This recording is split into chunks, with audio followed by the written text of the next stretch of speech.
രാമ രാമ ഹരേ ഹരേ ഹരേ കൃഷ്ണ കൃഷ്ണ കൃഷ്ണ ഹരേ ഹരേ ഹരേ രാമ രാമ രാമ ഹരേ ഹരേ ഹരേ കൃഷ്ണ കൃഷ്ണ കൃഷ്ണ ഹരേ ഹരേ ഹരേ രാമ രാമ രാമ ഹരേ ഹരേ. ഹരേ കൃഷ്ണ പ്രഭുജി, ദണ്ഡവത് പ്രണാം. ഹരേ കൃഷ്ണ കൃഷ്ണ കൃഷ്ണ ഹരേ ഹരേ ഹരേ രാമ ഹരേ ഹരേ ഹരേ കൃഷ്ണ ഹരേ കൃഷ്ണ മാതാജി. ഹരേ കൃഷ്ണ. എല്ലാവർക്കും പ്രണാമം. ഹരേ കൃഷ്ണ. ഹരേ കൃഷ്ണ. ഹരേ കൃഷ്ണ. ഹരേ കൃഷ്ണ. നമുക്ക് പ്രാർത്ഥനയിൽ കിടക്കാം. ഓം നമോ ഭഗവതേ വാസുദേവായ. ഓം നമോ ഭഗവതേ വാസുദേവായ. ഓം നമോ ഭഗവതേ വാസുദേവായ.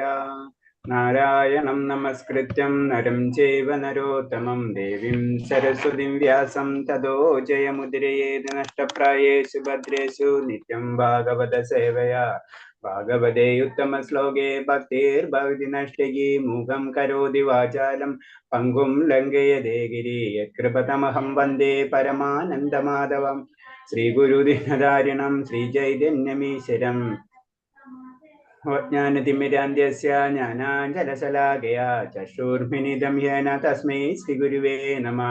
ശ്രീചൈതന്യം മനോഭീഷ്ടം സ്ഥാപിതം യേന ഭൂതലേ സ്വയം രൂപകഥാ മഹ്യം തദാതി സ്വഭാന്തികം വന്ദേഹം ശ്രീഗുരു ശ്രീയുതപദകമലം ശ്രീഗുരും വൈഷ്ണവാംശ ശ്രീരൂപം സാഗരജാതം സഹന രഘുനാഥാനിതം തം സജീവം സാദേവം സാവധൂതം പരിജനസഹിതം കൃഷ്ണ ചൈതന്യദേവം ശ്രീരാധാകൃഷ്ണപാദാൻ സഗണലളിതാ ശ്രീവിശാഖാനിം താം ഹേ കൃഷ്ണ കരുണാ സിന്ധോ ദീനബന്ധോ ജഗത്പദേ ഗോപേശ ഗോപികാ കാന്ത രാധാ കാന്ത നമസ്തുതേ തപ്തകാഞ്ചന ഗൗരാംഗേ രാധേ വൃന്ദാവനേശ്വരി വൃഷഭാനുസുതേ ദേവി പ്രണമാമി ഹരിപ്രിയേ വാഞ്ചാകൽപതരൂപേച്ഛ കൃപാ സന്ധ്യഭ്യേവ ച പതിനാം പാവനേഭ്യോ വൈഷ്ണവേഭ്യോ നമോ നമഃ.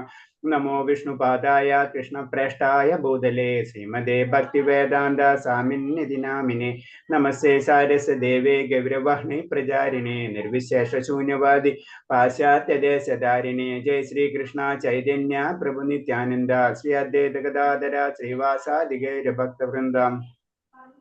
ഹരേ കൃഷ്ണ കൃഷ്ണ കൃഷ്ണ ഹരേ ഹരേ ഹരേ രാമ രാമ രാമ ഹരേ ഹരേ. ഹരേ കൃഷ്ണ കൃഷ്ണ കൃഷ്ണ ഹരേ ഹരേ ഹരേ രാമ രാമ രാമ ഹരേ ഹരേ. ഹരേ കൃഷ്ണ കൃഷ്ണ കൃഷ്ണ ഹരേ ഹരേ ഹരേ രാമ രാമ രാമ ഹരേ ഹരേ.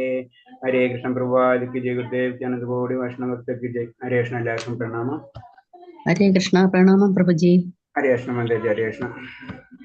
നമ്മളിന്ന് 18 ഇന്നത്തോടുകൂടി ഈശവാസ്യോപനിഷത്ത് കഴിയാണ്.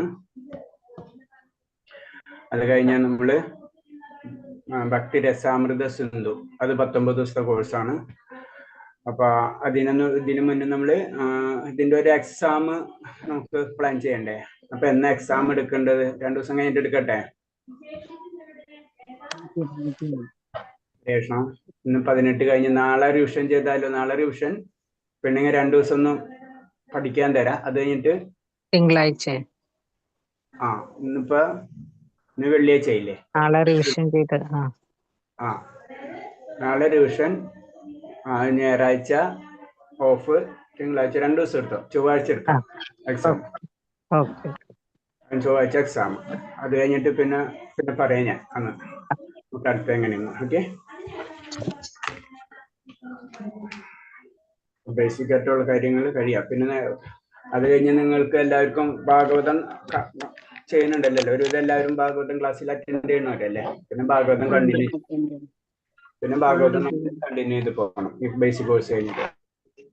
അത് കഴിഞ്ഞിട്ട് നിങ്ങൾക്ക് എല്ലാവരും 16 മാല, 18 യമനിയമങ്ങൾ പാലിക്കുന്നവർക്കാണ് പിന്നെ അടുത്ത കോഴ്സ് ഭക്തിശാസ്ത്രി കോഴ്സ്. അത് സ്ട്രിക്റ്റ് 16 മാലയും 4 യമനിയമങ്ങളും പാലിക്കുന്നവർക്ക് പിന്നെ ഭക്തിശാസ്ത്രം. അത് എല്ലായ്പ്പോഴും ഉണ്ടാവില്ല, ചിലപ്പോൾ 2-3 മാസം കഴിഞ്ഞിട്ടായിരിക്കും. ഒരിങ്ങനെ ഒരു ബാച്ച് വൈസ് ആണ്, കണ്ടിന്യൂസ് ക്ലാസ് ഉണ്ടാവണമെന്നില്ല.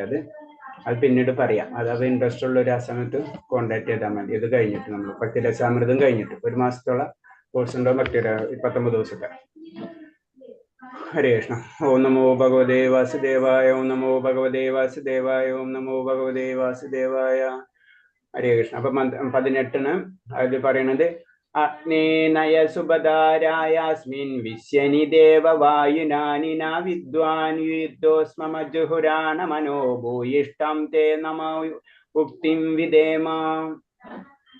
ഇതിൽ പറഞ്ഞത് അഗ്നിയെ പോലെ തേജസ്വിയായ സർവേശ്വര സർവശക്ത, ഞാനിപ്പോൾ നമസ്കാര വചനങ്ങൾ പറഞ്ഞുകൊണ്ട് അങ്ങയുടെ കാൽക്കൽ സാഷ്ടാംഗം വീഴുന്നു. ഭഗവാനെ, അങ്ങയെ പ്രാപിക്കുന്ന തക്ക വിധം ശരിയായ മാർഗത്തിൽ എന്നെ നയിച്ചാലും കഴിഞ്ഞ കാലങ്ങളിൽ ഞാൻ എന്തെല്ലാമാണ് ചെയ്തിട്ടുള്ളത് എന്ന് നല്ലതുപോലെ അറിയുന്ന അങ്ങ് എന്നെ പൂർവ്വകർമ്മ ഫലങ്ങളിൽ നിന്നും മോചിപ്പിച്ചാലും എൻ്റെ പുരോഗതിയിൽ തടസ്സമുണ്ടാകാതിരിക്കട്ടെ. അപ്പൊ ഭഗവാനോടുള്ള പ്രാർത്ഥന തന്നെയാണിത്. കഴിഞ്ഞ ശ്ലോകങ്ങളും ഒക്കെ പ്രാർത്ഥനകളാണ് അല്ലെ. അപ്പം ഇതേപോലെ തന്നെയാണ് പറയുന്നത്. കാരണം ഭഗവാന്റെ രൂപത്തെ പറ്റി വർണ്ണിക്കുകയാണ്. കാരണം ആദ്യം എന്താണ് ഭക്തൻ കാണുന്നത്, എന്താണ് അഗ്നി ജ്വലിക്കുന്ന തേജസ് പോലെയാണ് ഭഗവാന്റെ ആ ഉള്ളു. ഭഗവാൻ സാക്ഷാത്കാരത്തിൽ എത്തിയിട്ടില്ല. ഭഗവാന്റെ തേജസ്സിന് ഇപ്പോഴും കാണുന്നത്. അപ്പൊ ഭഗവാനോട് പ്രാർത്ഥിക്കാണ്. കാരണം എന്റെ തെറ്റുകൾ ക്ഷമിക്കണമേ അല്ലെ. അങ്ങക്ക് എല്ലാതെ അറിയാം. എന്നെ പുരോഗതി തടസ്സം, ഇനിയും എന്നെ മുന്നിലേക്കുള്ള പോക്കിന് തടസ്സമില്ലാതിരിക്കട്ടെ എന്നുള്ള ഒരു പ്രാർത്ഥനയാണ് വീഴുന്നത്. പിന്നെ നമസ്കാര വചനം ശ്രുതിക്കുകയാണ് ചെയ്യുന്നത്. ഭഗവാൻ എപ്പോഴും ശ്രദ്ധിച്ച് ഭഗവാന്റെ കാൽക്കൽ സാഷ്ടാംഗം വീഴാണ് ചെയ്യുന്നത്. അപ്പൊ ആ ഒരു പ്രാർത്ഥനയാണ് ഈ മന്ത്രത്തിൽ കൂടെ പറയുന്നത്. ആരിത് വായിക്കാൻ ഇൻട്രസ്റ്റ് ഉള്ളവരായിരുന്നു വെച്ചാൽ വായിച്ചോളൂ.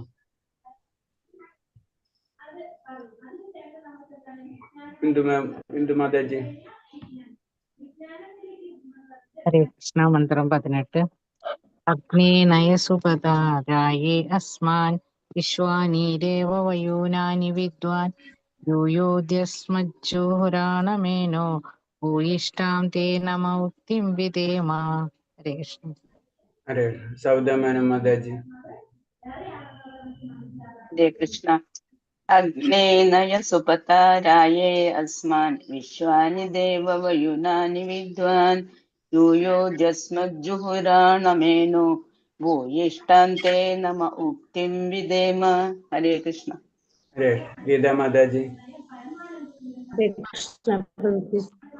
അഗ്നേനയ സുപതാരായേ അസ്മാൻ വിശ്വാനി ദേവ വയൂനാനി വിദ്വാൻ യുയോദ്യസ്മജ്ജുഹുരാണമേനോ ഭൂയിഷ്ടാം തേ നമ ഉക്തിം വിദേമ. ഹരേ കൃഷ്ണ.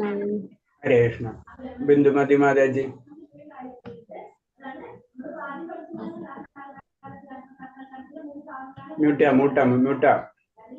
മൂട്ടാ മാതാജി. അഗ്നേനയ സുപദാരായ അസ്മാൻ വിശ്വാനി ദേവ വയുനാനി വിദ്വാൻ യുയുധോ സംജുഹാരുണ മനോ ഭൂയിഷ്ടാം തേ നമ ഉക്തിം വിദേമ. അപ്പൊ ഈ മന്ത്രത്തിൽ പറയുന്നത് അഗ്നിയെ പോലെ ഭഗവാന്റെ ശക്തിയാണ്. അഗ്നി ജ്വലിച്ചു നിൽക്കാണ് ഭഗവാൻ. അപ്പൊ അതിലാണ് നമസ്കാര വചനങ്ങൾ പറഞ്ഞുകൊണ്ട് ഭക്തൻ സാഷ്ടാംഗം വീഴുന്നതാണ് മന്ത്രത്തില്. പിന്നെ ഭഗവാനെ എന്നെ ശരിയായ മാർഗത്തിൽ കൂടി. അപ്പൊ അതിന് പറഞ്ഞ ഒരു ഭക്തൻ എപ്പോഴും എന്ത് വെച്ചാൽ വിനയത്തെ ഭാവമാണ്. ഞാൻ വലിയ ഭക്തനായെന്ന് ഒരിക്കലും ഒരു ഭക്തൻ ചിന്തിക്കില്ല. ഇപ്പോഴും പറയണമെന്നാണ് ഭഗവാനോട് എന്നെ ശരിയായ മാർഗത്തിൽ എന്നെ നയിച്ചാലും. അത് അപ്പൊ കഴിഞ്ഞ കാലങ്ങളിൽ ചെയ്തിട്ടുള്ള പാപകർമ്മങ്ങൾ അപ്പൊ അത്രയും വലിയ ഭക്തനാവുമ്പോൾ ഭക്തന്റെ ആ ലെവല് കൂടിക്കൊണ്ടിരിക്കുമ്പോൾ വിനയം കൂടിക്കൊണ്ടിരിക്കണം. അതിന് ചൈതന്യ മഹാപ്രഭു പറയുന്നത് അതല്ലേ, ദാസാൻ എന്റെ തെറ്റുകൾ എനിക്ക് അറിയുന്നില്ല. കാരണം നമ്മള് അത്രയും വിനയത്ത ഭാവത്തിൽ നിന്ന് വരും ഭക്തിയിലേക്ക് വരുമ്പോൾ. വീണ്ടും പറഞ്ഞ എന്റെ പൂർവ്വ പാപകർമ്മങ്ങളിൽ നിന്ന് തന്നെ മോചിപ്പിച്ചാലും എന്ന് പറഞ്ഞു. കാരണം അഗ്നിക്ക് എന്താണ് എല്ലാതും കത്തിച്ചു കളയാനുള്ള ഒരു പവർ ഉണ്ട്. അതിൽ ഭഗവാന് നമ്മളുടെ എല്ലാ പാപഫലങ്ങളും കരിച്ചു കളയാനുള്ള പവർ ഉണ്ട്. അതാണ് പറയുന്നത്. അപ്പൊ പരമദിവ്യോത്തമ പുരുഷനായ ഭഗവാന്റെ അകാരണ കാരുണ്യത്തിന് വേണ്ടി പ്രാർത്ഥിച്ചും ആത്മാർപ്പണം ചെയ്തും ഭക്തന് പരിപൂർണമായ ആത്മസാക്ഷാത്കാരത്തിന്റെ പാതയിൽ പുരോഗതി നേടാവുന്നതാണ്. അപ്പൊ നമ്മൾ എങ്ങനെയാണ് ഭഗവാനിലേക്ക് ആത്മസാക്ഷാത്കാരത്തിൽ പുരോഗതി നേടാ എന്ന് പറയുമ്പോൾ എന്താണ്, നമ്മള് ഭഗവാന്റെ കാരുണ്യത്തിന് വേണ്ടി എപ്പോഴും നമ്മൾ പ്രാർത്ഥിച്ചുകൊണ്ടിരിക്കണം. അതാണ് ഭക്തൻ ഇപ്പൊ ചെയ്യണം അല്ലെ. ഭഗവാന്റെ കാരുണ്യത്തിന് വേണ്ടി എപ്പോഴും നമ്മൾ, അപ്പൊ നമ്മളെ പ്രാർത്ഥന എപ്പോഴും എന്തായിരിക്കണം? ഭഗവാനെ എനിക്ക് ഭക്തി തരണമേ, അങ്ങയുടെ ആത്മസമർപ്പണത്തിന് എനിക്ക് സാധിക്കണമേ എന്ന് മാത്രമാണ് നമ്മൾ പ്രാർത്ഥിക്കേണ്ടതെന്ന് പറയുന്നത്. വേറെ കാര്യങ്ങൾ, ഭൗതികമായിട്ടുള്ള ഒരു കാര്യങ്ങളും ഭഗവാനോട് പ്രാർത്ഥിക്കേണ്ട ആവശ്യമില്ല. കാരണം അത് ഞാൻ പലപ്പോഴും പറഞ്ഞിട്ടുണ്ടല്ലേ, അർജുനൻ ആകപ്പാട് ചെയ്തത് കണ്ട് ഭഗവാനെ തന്നെ അങ്ങോട്ട് കൊണ്ടുപോവാണ്, വേറൊന്നുമില്ല. ഇതേപോലെ തന്നെയാണ് ഭഗവാനോട് നമ്മൾ പ്രാർത്ഥിക്കേണ്ടത്. ഭഗവാന്റെ കാരുണ്യത്തിന് വേണ്ടി പ്രാർത്ഥിക്കുക, ഭഗവാന്റെ ആത്മസമർപ്പണം അത് മാത്രം ചിന്തിക്കുക. അതിനു വേണ്ടി ആ ആത്മസാക്ഷി പാതയിൽ പുരോഗതി നേടാവുന്നതാണ് ഇങ്ങനെ ചെയ്തിട്ട്. ആത്മാർപ്പണം ചെയ്ത ഭക്തന്റെ എല്ലാ പാപവും ഭഗവാൻ ചുട്ടരിച്ചു കളയാൻ കഴിയുന്നതുകൊണ്ട് അഗ്നി എന്ന് ഭഗവാനെ അഭിസംബോധന ചെയ്യുന്നു. അപ്പൊ ഇവിടെ ഭക്തി അഗ്നി എന്ന് പറയാൻ കാരണം എന്ന് വെച്ച് കഴിഞ്ഞാൽ നമ്മുടെ എല്ലാ പാപകർമ്മങ്ങളെയും ചുട്ടരിച്ച് കളയാനുള്ള ശക്തി ആർക്കുണ്ട്? ഭഗവാനുണ്ട്. അത് കാരണം കൊണ്ടാണ് ഭഗവാനായ മന്ത്രത്തിലും പറയുന്നത് അത് തന്നെയല്ലേ. 66ാമത്തെ മന്ത്രത്തിലും പറയുന്നത് എന്താണ്? സർവധർമ്മ പരിത്യജ മാമേക ശരണം വ്രജ അഹം തോ സർവ പാപയോപ്പോ മോശ ഇഷ്ടാമി മാ സുജക എന്ന് പറഞ്ഞു. സർവധർമ്മങ്ങളും ത്യജിച്ച് എന്നിൽ ശരണം തേടി, ഞാൻ നിന്നെ സകല പാപ പ്രതികരണങ്ങളിൽ നിന്ന് മോചിപ്പിക്കാം, ഭയപ്പെടേണ്ട. അപ്പൊ ഇത് തന്നെയാണ് നമ്മൾ ശ്രദ്ധിച്ചേക്ക് 18ാം അധ്യായത്തിന്റെ ലാസ്റ്റ് തന്നെയാണ് ഈ ശ്ലോകം. ഇതുപോലെ തന്നെ 18ാം മന്ത്രവും ഈശാവാസ്യത്തിന്റെ ഉപനിഷത്തിന്റെ മന്ത്രവും ഇൻഡയറക്റ്റ് ആയിട്ട് ഇത് തന്നെയാണ് വന്നിരിക്കുന്നത് അല്ലെ. ആ ആത്മാർപ്പണം ചെയ്യുന്ന ഭക്തന്റെ എല്ലാ പാപങ്ങളും ഭഗവാൻ ചുട്ടരിച്ചു കളയുന്നത് കൊണ്ട് അഗ്നി എന്ന് ഭഗവാനെ അഭിസംബോധന ചെയ്യുന്നു. അതാണ് നമ്മൾ എപ്പോഴും ഞാൻ പറയാറുള്ളത്. ഇതൊക്കെ ഇന്റർ കണക്റ്റഡ് ആണ്, ഒന്ന് തന്നെയാണ്, പല രീതിയിൽ പറയുന്നു മാത്രമേ ഉള്ളൂ. അപ്പൊ അത് ഈശാവാസ്യന്റെ ആദ്യത്തെ ധ്യാന ശ്ലോകം എടുത്താലും അത് തന്നെയാണ് അല്ലെ. എല്ലാതും ഒന്നിൽ നിന്നാണ് സ്റ്റാർട്ട് ചെയ്യുന്നത്. അപ്പൊ ഭഗവാനെ എന്താണ് അഗ്നിയോടാണ് ഇവിടെ ഉപമിച്ചിരിക്കുന്നത്. ബ്രഹ്മജ്യോതിസ് അദ്ദേഹത്തിന്റെ മുഖത്തിൽ ആവരണം ചെയ്തിരിക്കുന്ന കണ്ണഞ്ചിക്കുന്ന ഒരു പ്രകാശപൂരമാണ്. അപ്പൊ നമുക്കറിയാം അതല്ലേ, ഭഗവാന്റെ ജ്യോതിസിനെയാണ് ബ്രഹ്മജ്യോതിസ്. അതാണ് എന്താണ് ഭഗവാന് മൂടപ്പെട്ടിരിക്കും, ആവരണം ചെയ്തിരിക്കും. അതിന് ആദ്യം തന്നെ ഭഗവാനെ നമ്മൾ സാക്ഷാത്കരിക്കുമ്പോൾ എന്താ ചെയ്യണം? ആ ജ്യോതിസ് മാത്രമേ നമുക്ക് കാണാൻ പറ്റുള്ളൂ. അപ്പൊ അത് ഇതിൽ പറയുന്നുണ്ട് അല്ലെ. കാരണം ആ ജ്യോതിസ് മാറ്റി അങ്ങയുടെ രൂപം എനിക്കും പ്രത്യക്ഷപ്പെട്ടാലെന്ന് ഭഗവാൻ പ്രാർത്ഥിക്കുന്നുണ്ട്. അപ്പൊ അതിൽ നിന്ന് തന്നെ ആ ഒരൊറ്റ ശ്ലോകത്തിൽ നിന്ന് തന്നെ നമുക്ക് മനസ്സിലാകും എന്താ, ഭഗവാന്റെ ചുറ്റും ഒരു ആവരണം കിട്ടുന്നു എല്ലാവർക്കും. അത് കാരണം കൊണ്ട് ഭഗവാനെ കാണാൻ കഴിയില്ല എന്ന് നമുക്ക് മനസ്സിലാവും. ആ ആവരണം മാറ്റുന്നതോടുകൂടി, അല്ലെങ്കിൽ ഭഗവാന്റെ കരുണ ഉണ്ടായാൽ മാത്രമേ ആ ആവരണം മാറ്റി നമുക്ക് ഭഗവാനെ കാണാൻ കഴിയുള്ളൂ എന്ന് പറയുന്നത്. അപ്പൊ ആ ബ്രഹ്മജ്യോതിസാണ് ഫസ്റ്റ് നമുക്ക് സാക്ഷാത്കാരം വരുന്നത്. ആത്മസാക്ഷാത്കാരത്തിന് പരിശ്രമത്തിൽ ബലം ഉളവാകുന്ന കർമ്മങ്ങൾ അഥവാ കർമ്മകാണ്ഡം ഏറ്റവും താഴ്ന്ന ഒന്നാണ്. അപ്പൊ നമ്മൾ ആത്മസാക്ഷാത്കാരത്തിനുള്ള പരിശ്രമത്തിൽ ബലമുളവാക്കുന്ന കർമ്മങ്ങൾ അഥവാ കർമ്മകാണ്ഡം ഏറ്റവും താഴ്ന്ന ഒന്നാണ്. അപ്പൊ നമ്മൾ വേദങ്ങളെ മൂന്നായിട്ട് തിരിച്ചിട്ടുണ്ട് ജനറൽ ആയിട്ട്. ഇപ്പൊ നമ്മൾ ഭഗവത്ഗീതനെ മൂന്നായിട്ട് തിരിച്ചിട്ടുണ്ട് അല്ലെ. ഭഗവത്ഗീത മൂന്നായിട്ട് തിരിക്കുക. ഏതൊക്കെയാണ് 3 പാർട്ട് ഏതൊക്കെയാണ്? ഭക്തിയോഗം, കർമ്മയോഗം. ജ്ഞാനയോഗം, ഭക്തിയോഗം, കർമ്മയോഗം. അതേപോലെ തന്നെ വേദത്തിനെ 3ആയിട്ട് തിരിച്ചിട്ടുണ്ട് ജനറൽ ആയിട്ട്. അതൊക്കെ എന്താ?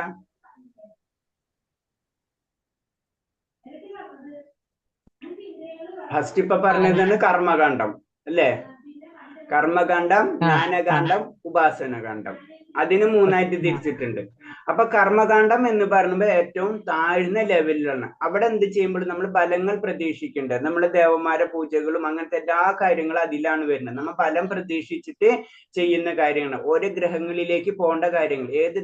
ഇന്ന സ്വർഗലോകത്തിൽ തന്നെ പല ഗ്രഹങ്ങളുണ്ട്, അതിലേക്ക് ഇന്ന പൂജകൾ ചെയ്യണം, ഇന്ന ദേവന്മാരെ നമ്മൾ പ്രാർത്ഥിക്കണം, അങ്ങനത്തെ ഉള്ള കാര്യങ്ങളൊക്കെ അതിൽ വരുന്നുണ്ട്. ഇതെല്ലാതും കർമ്മകാണ്ഡത്തിൽ വരുന്നതാണ്. അപ്പൊ അതെന്താണ്? ഇത് ഏറ്റവും താഴ്ന്ന ആത്മസാക്ഷാത്കാരത്തിലെ ഏറ്റവും താഴ്ന്ന പടിയാണിത്.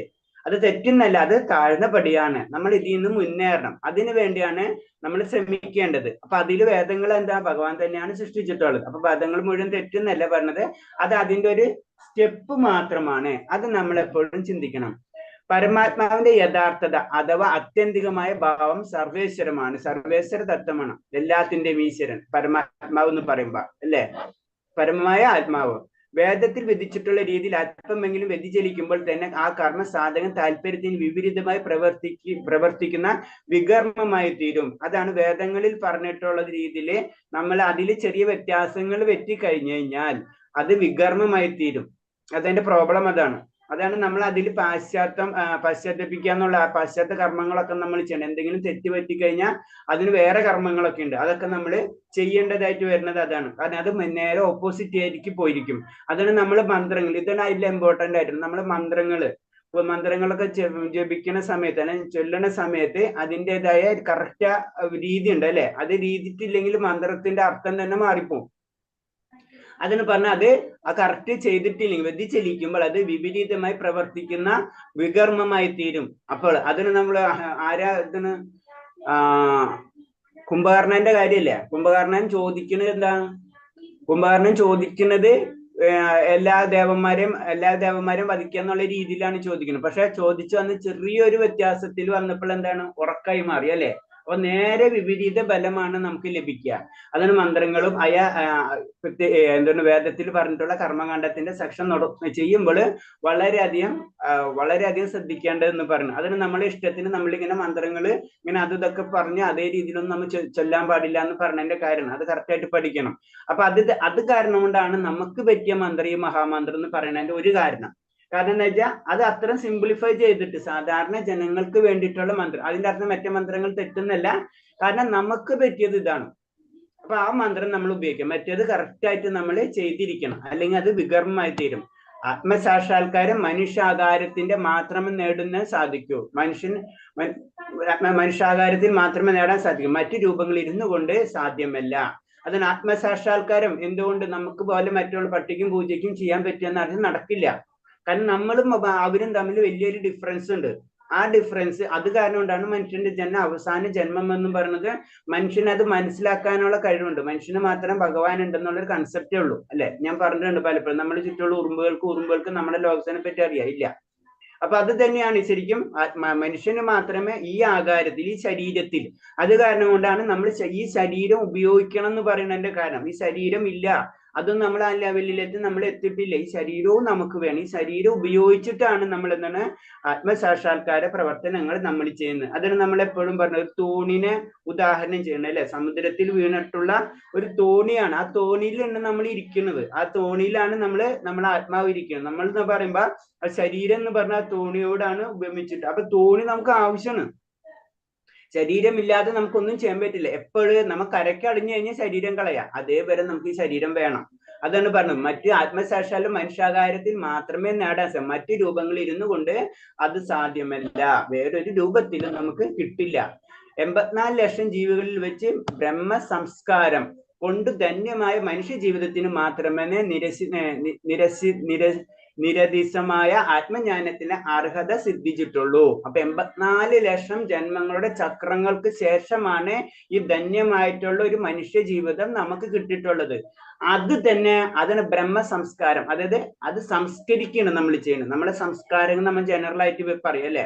എന്റെ സംസ്കാരം, നിന്റെ സംസ്കാരം, ആ സംസ്കാര പ്രോഗ്രാമുകൾ, ഈ സംസ്കാര പ്രോഗ്രാമുകൾ. ഈ സംസ്കാരം എന്ന് പറഞ്ഞാൽ എന്താണ്? നമ്മളെ സംസ്കരിക്കും, പ്യൂരിഫൈ ചെയ്യാണ് ശരിക്കും ചെയ്യുന്നത് അല്ലെ. നമ്മളെല്ലാ വൈദിക കാര്യങ്ങളൊക്കെ ചെയ്യുമ്പോഴും നമ്മൾ പ്യൂരിഫൈ ഇരിക്കണം. അതാണ് ബ്രഹ്മത്തെ സംസ്കരിക്കുക. അത് അത്തരം പ്യുവർ ഫോമിലേക്ക് നമ്മളെ കൊണ്ടുവരാം. അതാണ് പറഞ്ഞത്. അത് ധന്യമായ ജീവിതത്തിന്റെ നിരദിശമായ ആത്മജ്ഞാനത്തിന് അർഹത സിദ്ധിച്ചിട്ടുള്ളൂ. അപ്പൊ ഈ മനുഷ്യ ജന്മത്തിന് ധന്യമായ മനുഷ്യജന്മം എന്നാണ് പറയുന്നത്. മനുഷ്യജന്മം ഒരിക്കലും പൊട്ടാന്നല്ല പറഞ്ഞു. ഞാൻ പാപിയാണല്ലോ, എന്നെ പാപി അങ്ങനെ ഒന്നല്ല നമ്മൾ പ്രാർത്ഥന. എന്റെ ജീവിതം അത്ര ധന്യമാണ്. ആ ഒരു മനുഷ്യ ജീവിതം കിട്ടാന്ന് പറഞ്ഞു കഴിഞ്ഞാൽ അത്രയും കോടിക്കണക്കിനുള്ള ജന്മങ്ങൾക്ക് ശേഷമാണ് നമുക്കൊരു മനുഷ്യജീവിതം കിട്ടുന്നത്. അത്രയും നമ്മള് ആഗ്രഹിച്ചിട്ടാണ് നമുക്കൊരു മനുഷ്യജീവിതം ലഭിക്കുന്നത്.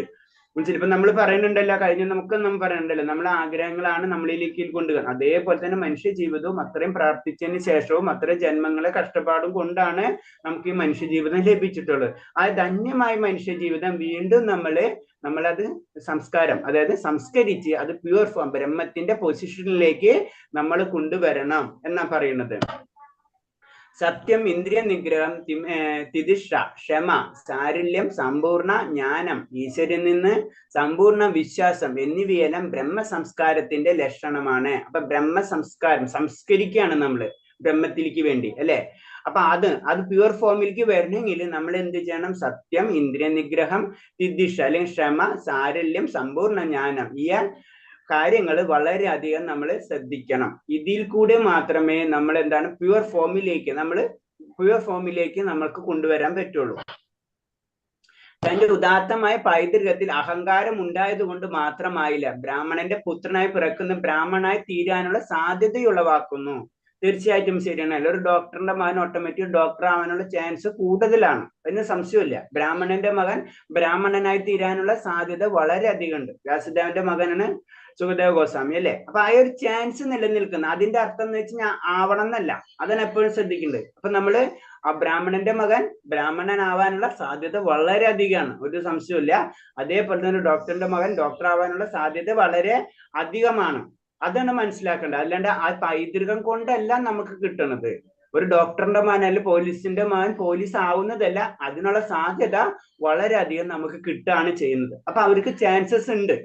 അപ്പൊ അതിന്റെ അർത്ഥം എന്ന് വെച്ചാൽ ഞാൻ ജനിച്ചു, എനിക്ക് എന്ത് വേണമെങ്കിലും ചെയ്യാം, ഞാൻ നല്ലൊരു കുലത്തിൽ ജനിച്ചു, അത് കാരണം കൊണ്ട് ഞാൻ പറയണതൊക്കെ സത്യം, ഞാൻ പറയണത് എന്ത് ചെയ്താലും അത് ബ്രാഹ്മണന്റെ സ്വഭാവമാണെന്ന് പറഞ്ഞു കഴിഞ്ഞാൽ അവിടെ തെറ്റും. അപ്പൊ എന്താണ്, അവന് ആയ സംസ്കാരം ഓട്ടോമാറ്റിക് ആയിട്ട് കിട്ടുന്നുണ്ട്. കാരണം എന്താ വെച്ചാൽ അങ്ങനത്തെ ഒരു കുടുംബത്തിൽ ജനിക്കുമ്പോൾ അതിനുള്ള എല്ലാ കാര്യങ്ങളും സാധിക്കുന്നുണ്ട്. അതിന് പ്രഭാത് സ്വാമി പറയുന്നുണ്ട്. കാരണം എനിക്ക് അങ്ങനത്തെ ഒരു കുടുംബത്തിൽ ജനിക്കാൻ എനിക്ക് സാധിച്ചു എന്ന് പറയുന്നുണ്ട്. അപ്പൊ നമ്മൾ അങ്ങനത്തെ ഇതിന് കുറ്റമല്ല പറയുന്നത്. ആ കുടുംബത്തിൽ ജനിക്കുമ്പോൾ നമുക്ക് എന്താണ് ഓട്ടോമാറ്റിക് ആയിട്ട് അങ്ങനത്തെ പ്രവർത്തനങ്ങളിൽ ആഗ്രഹം, എല്ലാവരും അങ്ങനെ തന്നെയാണ്. അപ്പൊ നമ്മൾ വേറെ എഴുതി പറഞ്ഞ സാധുസംഘം വേണമെങ്കിൽ പറയാം. കാരണം ആ പൊസിഷനിലേക്ക് വരണം. എല്ലാവരും ഭക്തന്മാരാകുമ്പോൾ നമ്മളും ഭക്തിയിലേക്ക് ഓൾറെഡി നമ്മൾ ജന്മം കൊണ്ടാണ് നമുക്ക് അങ്ങനത്തെ ഒരു ജന്മം കിട്ടുന്നത് തന്നെ. കൂടാതെ എല്ലാവരും അങ്ങനെ വരുമ്പോൾ ചാൻസസ് വീണ്ടും കൂടുതലാണ്. അതിന്റെ അർത്ഥം നമ്മൾ ആവണമെന്നില്ല. നമുക്ക് അപ്പോഴും സ്വാതന്ത്ര്യം നമുക്കുള്ള കാരണം കൊണ്ട് നമ്മളെ ദുർസംഗത്തിൽ ചെന്ന് പെട്ട് കഴിഞ്ഞാൽ വീണ്ടും അജാമളിന്റെ കഥ പോലത്തെ അറിയാം അല്ലെ. ഒരു ചെറിയ ഇത്രയും കാലം അത്രയും പ്യുവറായിട്ട് എല്ലാ കാര്യവും ചെയ്യുന്ന ഒരു ബ്രാഹ്മണനാണ് ചെറിയൊരു ദുർസംഗത്തിൽ ചെന്ന് പെട്ടത്. വളരെ പിന്നെ അതിലേക്ക് ചിന്തയായി അതിലേക്ക് മാറി. അതാണ് നമ്മൾ എപ്പോഴും പറയുന്നത്, നമ്മളെ ഭക്തിയില് ഒരു 2 മണിക്കൂർ 3 മണിക്കൂർ ചെയ്യണം, നമുക്ക് ഒരു 2 സെക്കൻഡ് കൊണ്ട് എടുത്ത് കളയാൻ പറ്റാവുന്ന കാര്യമാണ് അതൊക്കെ. അപ്പൊ അത്രയും ശ്രദ്ധിക്കേണ്ട ഒരു കാര്യമാണ്. നമുക്ക് അങ്ങനെ സംസ്കരിക്കാൻ വളരെ ബുദ്ധിമുട്ടാണ്. ഒരു മനുഷ്യന്റെ പുത്രന് വലിയ മനുഷ്യനായി തീരാൻ അവസരം ലഭിക്കുന്നത് പോലെ അറിയാം. നമുക്കറിയാം, ഒരു നല്ലൊരു വ്യക്തിയുടെ ആണെങ്കിൽ ഇപ്പൊ അതിന് സിമ്പിൾ ഡോക്ടറിന്റെ മകൻ ഡോക്ടർ ആവാനുള്ള സാധ്യതയുണ്ട്, അല്ലെങ്കിൽ പോലീസിന്റെ മകൻ പോലീസ് ആവാനുള്ള സാധ്യത. കാരണം ആ കാര്യങ്ങൾ മുഴുവൻ അറിയാം, എന്ത് ചെയ്യണം, എന്ത് പ്രവർത്തിക്കണം. അപ്പൊ ആ വ്യക്തിക്ക് അത് ആവാനുള്ള സാധ്യതയുണ്ട്. അതെന്ന് വെച്ചാൽ ആയിന്നല്ല പറയുന്നത്. അത്തരം പൈതൃകം കൊണ്ട് മാത്രമായില്ല ബ്രാഹ്മണന്റെ യോഗ്യതയിൽ അയാൾ സ്വയം സമ്പാദിക്കുക തന്നെ വേണം. അപ്പൊ നമ്മൾ ബ്രാഹ്മണ കുടുംബത്തിൽ ജനിച്ചു എന്ന് വിചാരിച്ചു കഴിഞ്ഞാൽ ബ്രാഹ്മണനല്ല, അതിന് ഉപനയനമൊക്കെ നടത്തുന്ന അറിയാലോ നമുക്ക്. കാരണം അത് അങ്ങനെയാണ് അതിലേക്ക് കടക്കുന്നത് തന്നെ. കാരണം വീണ്ടും ആ വിദ്യാഭ്യാസത്തിലേക്ക് കടന്ന് അവൻ വേദം പഠിച്ചു കഴിഞ്ഞാലേ മാത്രം എന്ത് പറയുള്ളൂ, ഉപനയനം, പിന്നെ വിപ്രൻ, പിന്നിന് ഭക്തൻ എന്ന് പറയുന്നത്. അപ്പൊ ആ ലെവലിലേക്കാണ് കടക്കുന്നത്. അപ്പൊ ആദ്യം പഠിച്ചു, പിന്നെ അത് പഠിച്ച കാര്യം പിന്നെ ജീവിതത്തിലേക്ക് കൊണ്ടുവന്നു, അത് ശരിക്കും ആത്മസാക്ഷാത്കാരത്തിൽ കിടക്കണം. അപ്പോഴാണ് ബ്രാഹ്മണൻ എന്നുള്ള ഒരു പദവി നമുക്ക് ലഭിക്കുള്ളൂ. അതാണ് ഒരിക്കലും എന്ന് പൈതൃകം കൊണ്ട് മാത്രമല്ല ബ്രാഹ്മണന്റെ യോഗ്യതകൾ അയാൾ സ്വയം സമ്പാദിക്കണം. തന്റെ ബ്രാഹ്മണ ജന്മത്തെ കുറിച്ച് അഹങ്കരിക്കും, ശരിയായ ഒരു ബ്രാഹ്മണനായി തീരാനുള്ള പരിശ്രമം ഉപേക്ഷിക്കുകയും ചെയ്യുന്ന ഒരുവൻ തരം താഴെയും ആത്മജ്ഞാനത്തിന്റെ പന്ഥാവിൽ നിന്ന് അധപ്പതിക്കുകയും ചെയ്യും. അപ്പൊ ഞാൻ ആയിക്കഴിഞ്ഞു എന്ന് ചിന്തയിച്ചു കഴിഞ്ഞാൽ പിന്നെ കാര്യമില്ല. കാരണം അവിടെ നിന്ന് നമ്മൾ വീഴ്ചയായിരിക്കും നമ്മളെ തുടക്കം. പിന്നെ നമ്മളൊന്നും ചെയ്യാതിരിക്കുക, ഒന്നും പ്രവർത്തിക്കാതിരിക്കുക. അത് ഭക്തിയിലാണെങ്കിൽ എല്ലാ കാര്യത്തിലും നമുക്കറിയാം, ഈവൻ ഭൗതികതയിലാണെങ്കിലും നമുക്കറിയാം. നമുക്ക് എല്ലാ പൊസിഷൻ അത് കിട്ടിക്കഴിഞ്ഞാൽ അത് ഞാനില്ലെങ്കിൽ ഈ ലോകം ചലിക്കില്ല എന്നുള്ള ചിന്താഗതി ഒക്കെ വന്നു കഴിഞ്ഞാൽ നമുക്ക് അറിയണം. അത് നമ്മള് പല കഥകളും കാര്യങ്ങളും കൂടി ഒക്കെ നമുക്ക് പലതും കേട്ടിട്ടുണ്ട് അല്ലെ. പിന്നെ അവൻ മനുഷ്യജീവമായി പിറന്നതിന്റെ ലക്ഷ്യം അങ്ങനെ പരാജയപ്പെടും. അപ്പൊ മനുഷ്യൻ ഇത്രയും നല്ലൊരു ജന്മം കിട്ടിയിട്ട് അവൻ ഇങ്ങനത്തെ കാര്യങ്ങളിലേക്ക് പോയി കഴിഞ്ഞാൽ അവൻ തീർച്ചയായിട്ടും അവൻ പരാജയപ്പെടും. അവന്റെ ലക്ഷ്യം എന്താണ്? ഭഗവാനിലേക്ക് സാക്ഷാത്കാരമാണ്. അത് പരാജയപ്പെടും. ഭഗവത്ഗീത 6 തൊട്ട് 41, 42 നമുക്ക് ഉറപ്പ് നൽകുന്ന ആത്മജ്ഞാനത്തിന്റെ വീഴ്ചയിൽ പറ്റിയവരായ യോഗ ഭഷ്ടന്മാർക്ക് ഉത്തമ ബ്രാഹ്മണ കുലങ്ങളിലോ ധനികരമായ വൈശ്യരുടെ കുടുംബങ്ങളിലോ പിറന്ന് തന്റെ പിഴ തിരുത്താൻ പിന്നെയും അവസരം ലഭിക്കുന്നു. അപ്പൊ നമുക്ക് ജീവിതത്തിൽ ചെറിയൊരു വീഴ്ച വന്നു കഴിഞ്ഞാലും അതാണ് ഭക്തിയുടെ ഏറ്റവും വലിയൊരു ഗുണം എന്ന് പറയുന്നത്. നമുക്കറിയാം, അങ്ങനെ വീഴ്ച വന്നു കഴിഞ്ഞാലും ആ വ്യക്തിക്ക് എന്താണ്, വീണ്ടും അതേപോലെയുള്ള കുലങ്ങളിൽ ജനിക്കാനുള്ള സാധ്യതയുണ്ട്. അതുപോലെ വൈശ്യര് ഗുണങ്ങൾ, ധനികരായ വൈശ്യര് ഗുണം. അപ്പൊ എന്താണ്, ഓട്ടോമാറ്റിക് ആയിട്ട് അതിനെല്ലാവരും സപ്പോർട്ട് ഉണ്ടാവും.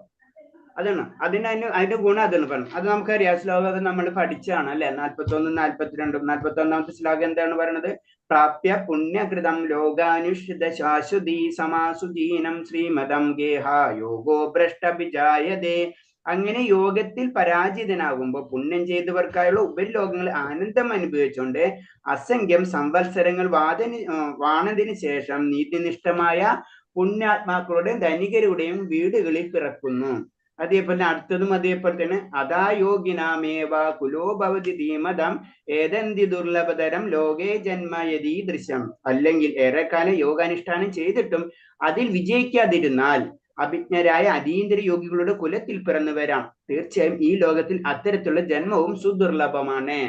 അപ്പൊ അതിന് പറഞ്ഞു. ഇനി അപ്പൊ 2 തരം വീഴ്ചകളെ പറ്റി പറഞ്ഞു. ഒരെണ്ണം പെട്ടെന്ന് വീഴാ, കുറച്ച് ചെയ്തതിന് ശേഷം വീഴാ, ഒന്നും കുറെ കാലം ചെയ്തതിന് ശേഷം വീഴാം. അപ്പൊ രണ്ടും അതായിരിക്കും കിട്ടുന്നത് 2 തരത്തിലുള്ള വ്യത്യാസങ്ങളായിരിക്കും. ആദ്യത്തേന്ന് പറഞ്ഞു കഴിയുമ്പോൾ പെട്ടെന്ന് വീഴുന്നവർക്ക് എന്ന് പറഞ്ഞാൽ അവർ ഉന്നത കുലങ്ങളിൽ ഉന്നതമായ ലോകങ്ങളിലേക്ക് പോകും.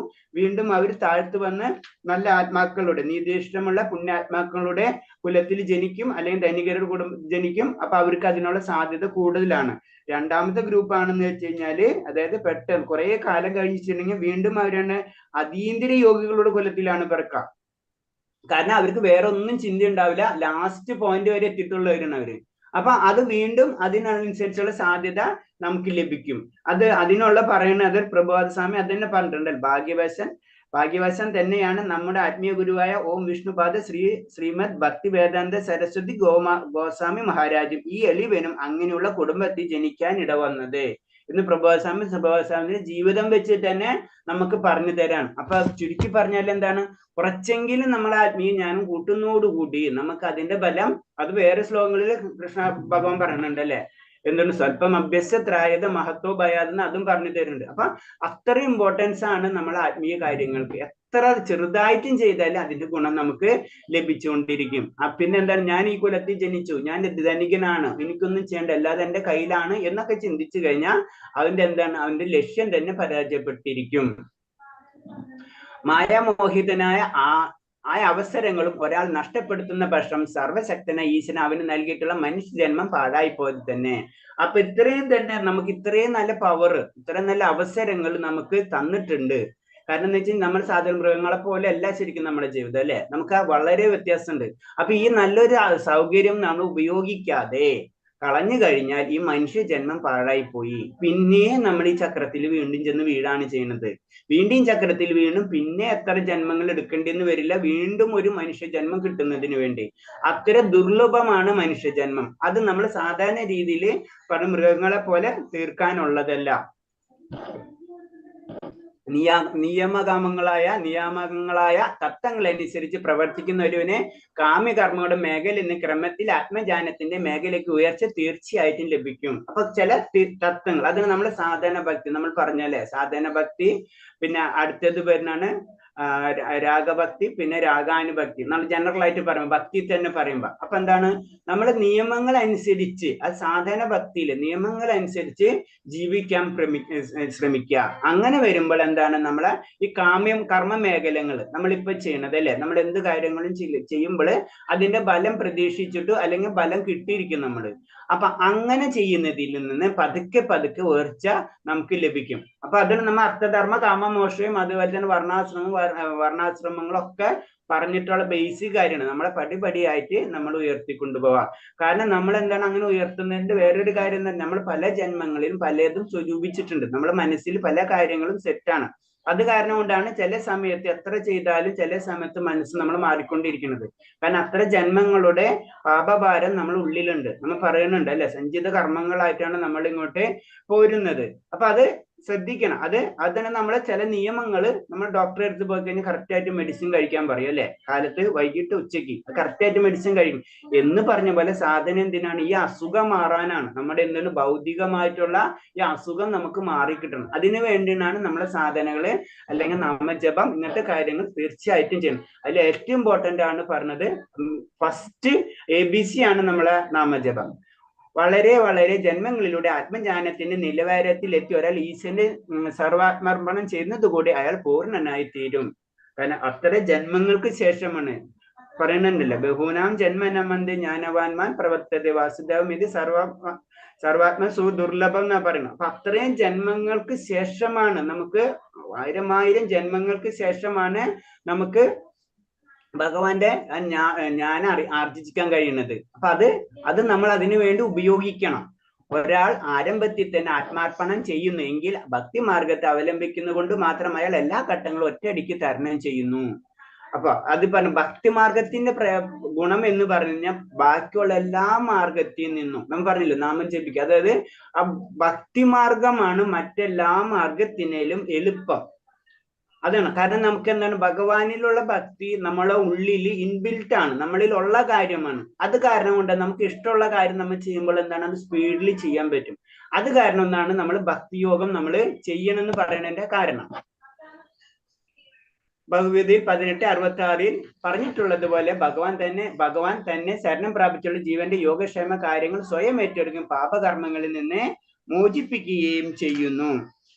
അത് നമ്മളിപ്പോഴും പറഞ്ഞ ശ്ലോകം തന്നെയാണ്. സർവധർമ്മം പരിത്യജ മാമേക ശരണബ്രത അഹം തോ സർവ്വപ്രാപ്യോപ്പം മോക്ഷ ഈശാമി മാ സുജഹ. അത് തന്നെ. കാരണം എന്ന് വെച്ച് കഴിഞ്ഞാൽ എല്ലാതും ഭഗവാൻ അർപ്പിച്ചു കഴിഞ്ഞു കഴിഞ്ഞാൽ ഭഗവാൻ എല്ലാ കാര്യങ്ങളും ഭഗവാൻ ഏറ്റെടുത്തോളും. അതാണ് നമ്മൾ ആ ദ്രൗപദിയുടെ വസ്ത്രാക്ഷേപം ചെയ്യുന്ന കാര്യം തന്നെ ചെയ്തു. ഭഗവാൻ അർപ്പിച്ചു. അതോടുകൂടി ആ അർപ്പണം കഴിഞ്ഞോടുകൂടി എന്താണ് ചെയ്യുന്നത്, പിന്നെ ഭഗവാനാണ് ഏറ്റെടുക്കുന്നത്. സറണ്ടറായി. നമ്മളിപ്പോ കൈ ഉയർത്തി ചെയ്യുന്നതിന്റെ ബേസിക് കൺസെപ്റ്റ് അതാണ്. മനസ്സിലായി? ഭഗവാനായിട്ട് സറണ്ടർ എന്നുള്ള മൈൻഡ് നമ്മളിലേക്ക് വരുത്താണ് ചെയ്യുന്നത്. അപ്പൊ സറണ്ടർ അതിപ്പോ ഞാൻ പറഞ്ഞിട്ടുണ്ട്. കാരണം എന്ന് വെച്ച് കഴിഞ്ഞാൽ ദ്രൗപദി പറയുന്നത് നിങ്ങളോട് പറഞ്ഞില്ലേ ആ കഥ? കാരണം ഉത്തരോട് പറയുന്നത് അത് നിങ്ങളോടല്ലേ പറഞ്ഞിട്ടുണ്ടെന്ന് തോന്നുന്നത്. പറഞ്ഞിട്ടില്ല പ്രഭുജി.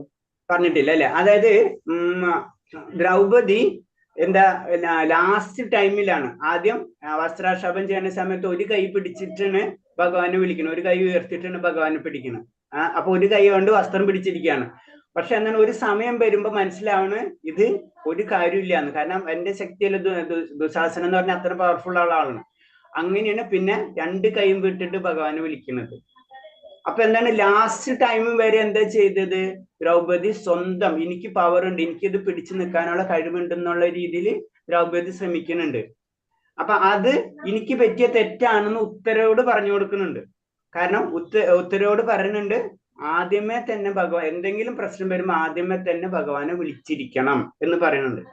അത് പിന്നെ പരീക്ഷിത്ത് മഹാരാജുവിന്റെ കഥ നമുക്കറിയാം അല്ലെ? അങ്ങനെ പിന്നെ ഉത്തര ഭഗവാനെ പ്രാർത്ഥിക്കുന്നതും ഭഗവാൻ ആയ കാര്യങ്ങൾ നിർവഹിക്കണമൊക്കെ നമുക്ക് ആ കഥ അറിയാം. അതാണ് അതിന്റെ ബന്ധം. അപ്പൊ നമ്മൾ ഇനി സിമ്പിൾ ആയിട്ട് പറഞ്ഞത് എത്രയും പെട്ടെന്ന് ഭഗവാനെ വിളിക്കണം. നമ്മൾ ആ ലാസ്റ്റ് പ്രോബ്ലം, നമ്മളെല്ലാവരും പ്രോബ്ലം വരുമ്പോഴാണ് ഭഗവാനെ ചെന്ന് വിളിക്കുക. ഭഗവാൻ പ്രോബ്ലം വരുമ്പോഴും വിളിക്കുമ്പോൾ ഭഗവാൻ സഹായിക്കും.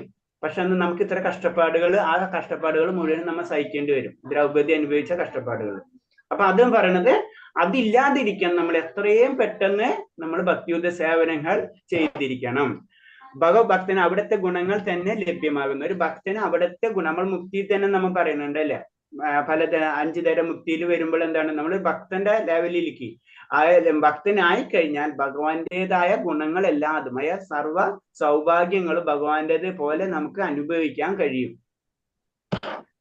ഒരു യഥാർത്ഥ ഭക്തൻ ബ്രാഹ്മണ കുലത്തിലല്ല ജന്മമെടുത്തുന്നെങ്കിലും അയാൾക്ക് യാഗാദികൾ ചെയ്യുന്നതിന് അധികാരമുള്ള ബ്രാഹ്മണന്റെ യോഗ്യതകൾ താനേ ലഭിക്കുന്നു. അപ്പൊ അങ്ങനെ ഒരു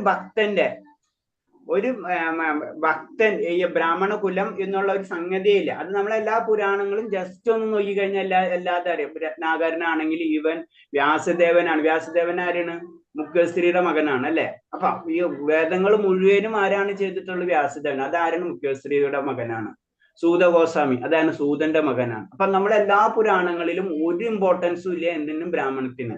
മനസ്സിലായി? ബ്രാഹ്മണ കുലത്തിലല്ല ജന്മമെടുത്തിട്ടുള്ളത്. അയാൾക്ക് യാഗാദികൾ ചെയ്യുന്ന അധികാരമാണ്. ബ്രാഹ്മണന്റെ യോഗ്യതകൾ താനെ ഒരു ഭക്തനായി കഴിഞ്ഞാൽ ഓട്ടോമാറ്റിക് ആയിട്ട് യോഗ്യതകൾ നമ്മുടെ ഉള്ളിലാണ് ഭഗവാൻ ഇരിക്കുന്നത്. അപ്പൊ ഭഗവാൻ എന്താണ്? നമുക്ക് ആഗ്രഹം എന്താണ് അതിലേക്ക് നമ്മളെ കൊണ്ടുപോയിരിക്കും. അവിടെ ബ്രാഹ്മണന്റെ പിന്നെ കനകദാസ് അല്ലെ? നമ്മൾ ഉടുപ്പിയിലത്തെ കഥ നമുക്കറിയാം. കാരണം എന്ന് വെച്ച് കഴിഞ്ഞാൽ ഭഗവാൻ തന്നെ അതായത് തിരിയാണ് ചെയ്യുന്നത്. ഭഗവാന്റെ വിഗ്രഹം കനകദാസിന്റെ എത്തിക്ക് തിരിയാണ് ചെയ്യുന്നത്. അതാണ് ഒരു ഭക്തന്റെ ഇത്. സർവശക്തനായ ഭഗവാൻ എല്ലാവരുടെ ഹൃദയത്തിൽ ഇരുന്നു കൊണ്ട് അദ്ദേഹത്തിന് അവിടെ ഇരുന്നു കൊണ്ട് തന്നെ തന്റെ ആത്മാർത്ഥ ഭക്തന് ശരിയായ മാർഗത്തെ പ്രവേശിക്കുന്നതിന് വേണ്ടതായ നിർദ്ദേശങ്ങൾ നൽകുവാൻ കഴിയും.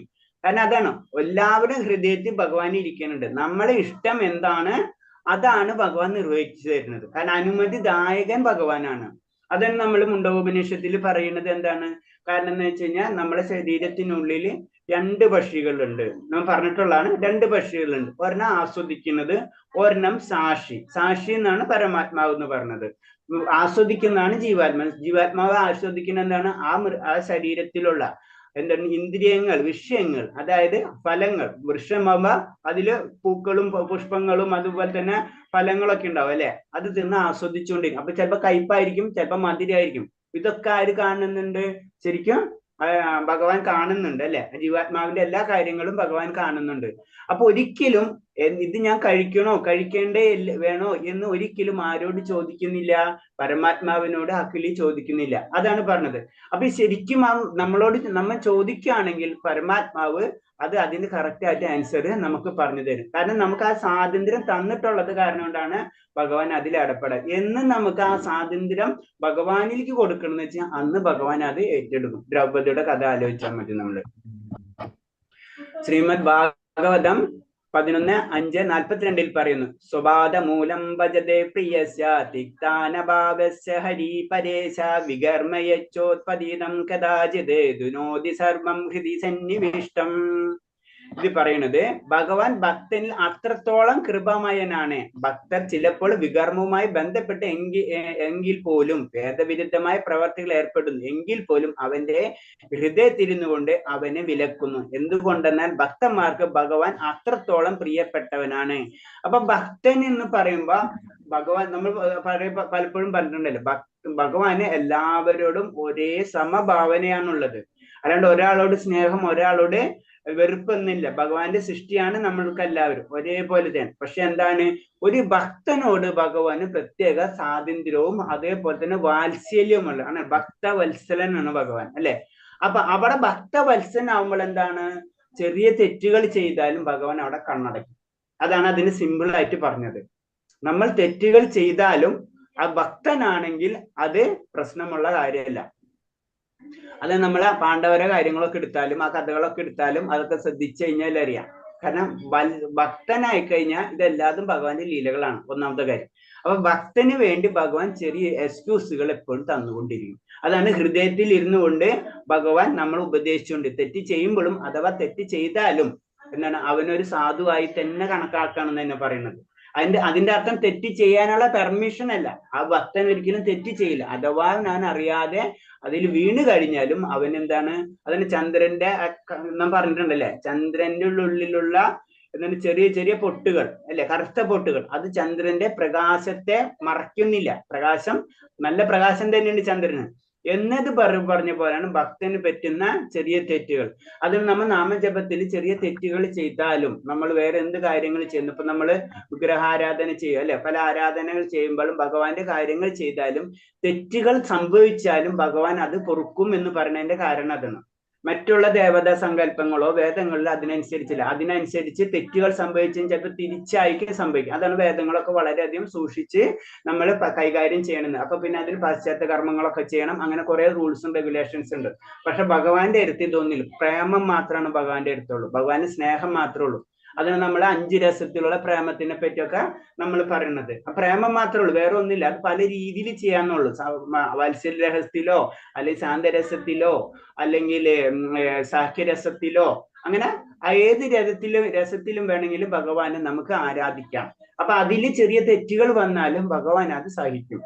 നമുക്ക് അത് തെറ്റാണ് നമ്മൾ ഉള്ളിലിരുന്ന് ഭഗവാൻ പറഞ്ഞു തരും. അത് തിരുത്താനുള്ള ചാൻസസ് നമുക്ക് തരികയും ചെയ്യും. അതാണ് പ്രത്യേകത. അതാണ് ഭക്തൻ മറ്റുള്ളവരിൽ നിന്ന് ഡിഫറൻസ് തന്നെയാണ്. ഈ മന്ത്രത്തിൽ ഭക്തൻ ഭഗവാനോട് തന്റെ ഹൃദയത്തിരുന്നുകൊണ്ട് തന്റെ തെറ്റ് തിരുത്താൻ പ്രാർത്ഥിക്കുകയാണ്. ഭഗവാൻ തന്റെ ഹൃദയത്തിൽ ഇരുന്നുകൊണ്ട് ആര്? അപ്പൊ ഭക്തൻ അപ്പൊ വീണ്ടും ഭക്തനെ സപ്പോർട്ട് ചെയ്യാണ്. കാരണം എന്താണ്, തന്റെ ഹൃദയത്തിൽ, ഭക്തന്റെ ഹൃദയത്തിൽ ഇരുന്നുകൊണ്ട് വീണ്ടും തെറ്റ് തിരുത്താൻ പ്രാർത്ഥിക്കുകയാണ്. അങ്ങനെയാണ് പറയുന്നത്. ഈശ്വരൻ സർവവും അർപ്പിക്കുന്നത് കൊണ്ടും ഈശ്വരന്റെ നിർദ്ദേശങ്ങൾ അനുസരിച്ച് നടക്കുന്നത് കൊണ്ടും മാത്രം എല്ലാ പ്രശ്നങ്ങളും പരിഹൃതങ്ങളായി മാറിത്തീരുന്നു. അപ്പൊ നമ്മള് ഭഗവാനിൽ എല്ലാതും അർപ്പിച്ചു കഴിഞ്ഞാൽ, ഭഗവാന്റെ നിർദ്ദേശങ്ങൾ നടക്കുന്നത് കൊണ്ട് മാത്രം, അപ്പൊ എന്താണ്, പിന്നെ നമ്മള് ഒരാളെ ഏൽപ്പിച്ചു കഴിഞ്ഞാൽ എന്താണ്, ആ ആളായിരിക്കും പിന്നെ എല്ലാ കാര്യങ്ങളും ചെയ്യല്ലേ. അതോടുകൂടി നമ്മളെ പ്രശ്നം കഴിഞ്ഞു. നമ്മൾ ഏൽപ്പിക്കുന്ന വരെയുള്ള നമ്മൾ കൈകാര്യം ചെയ്യേണ്ടത്, ഏൽപ്പിച്ചു കഴിഞ്ഞാൽ ആ വ്യക്തിയാണ് കൈകാര്യം ചെയ്യാം. അപ്പൊ അത് തന്നെയാണ്, നമ്മൾ ഭഗവാനെ നമ്മുടെ എല്ലാ കാര്യങ്ങളും ഏൽപ്പിച്ചു കഴിഞ്ഞാൽ പിന്നെ നമ്മൾ നോക്കണ്ട, പിന്നെ ഭഗവാൻ നോക്കിക്കോളും. അതാണ് അതിന്റെ പ്രത്യേകത. ഈശ്വരൻ രണ്ട് രീതിയിലുണ്ട്, രണ്ട് രീതിയിലാണ് മാർഗനിർദ്ദേശങ്ങൾ നൽകുന്നത്. ഭഗവാൻ രണ്ട് രീതിയിലാണ് നമുക്ക് മാർഗനിർദ്ദേശങ്ങൾ തരുന്നത്. ഒന്ന്, ഋഷികളും വേദങ്ങളും ആത്മീയമായ ഗുരുക്കന്മാരും മുഖേനയായ ഒരു രീതിയിൽ, ആത്മീയ അതായത് ഒന്ന് പറയുന്നത്, കാരണം നമ്മൾ ഗുരുക്കന്മാരുടെ രീതിയിലും ഗുരുവിൽ നിന്നൊക്കെ നമുക്ക് ആത്മീയ ജ്ഞാനം ലഭിക്കും. അതേപോലെ തന്നെ വേദങ്ങൾ, ഇതൊക്കെ ഒരു സ്റ്റെപ്പ്. പിന്നെ അടുത്തെന്ന് പറയുന്നത് മറ്റു രീതിയിൽ ഹൃദയത്തിൽ ഇരുന്നു കൊണ്ട് നേരിട്ട് എന്നതാണ്. അപ്പൊ രണ്ട് രീതിയിലാണ് ഭഗവാൻ നമുക്ക് നിർദ്ദേശങ്ങൾ തരുന്നത്. ഒന്ന് ഭക്തന്മാരെ വഴി, ഗുരുക്കന്മാരെ വഴി, അല്ലെങ്കിൽ വേദങ്ങൾ വഴി ഇന്നത് ചെയ്യണം ഇന്നത് ചെയ്യണം എന്ന് പറയുന്നത്. അത് കഴിഞ്ഞിട്ട് പിന്നെ വേറെ രീതി എന്ന് പറഞ്ഞാൽ ഉള്ളിൽ ഇരുന്നു കൊണ്ട് തന്നെ ഭഗവാൻ പല കാര്യങ്ങളും നമുക്ക് പറഞ്ഞു തരും. അതാണ് ഒരു ഭക്തന്, ഒരു നല്ലൊരു ഭക്തന് ഈ ഗ്രന്ഥങ്ങളോ ആത്മീയ ഗുരുവിന്റെ ആവശ്യമില്ല എന്ന് പറഞ്ഞു. കാരണം ഉള്ളിൽ ഇരുന്നു കൊണ്ട് തന്നെ ആ വ്യക്തിക്ക് എന്താണ്, ഭഗവാൻ പറയുന്ന കാര്യങ്ങൾ മനസ്സിലാവുകയും അതിനനുസരിച്ച് പ്രവർത്തിക്കുകയും ചെയ്യും. ആ ലെവലിലേക്ക് എത്തണത്, അത് എല്ലാവർക്കും എത്തണം എന്നല്ല, അത് ഭഗവാന്റെ കരുണയാണ്.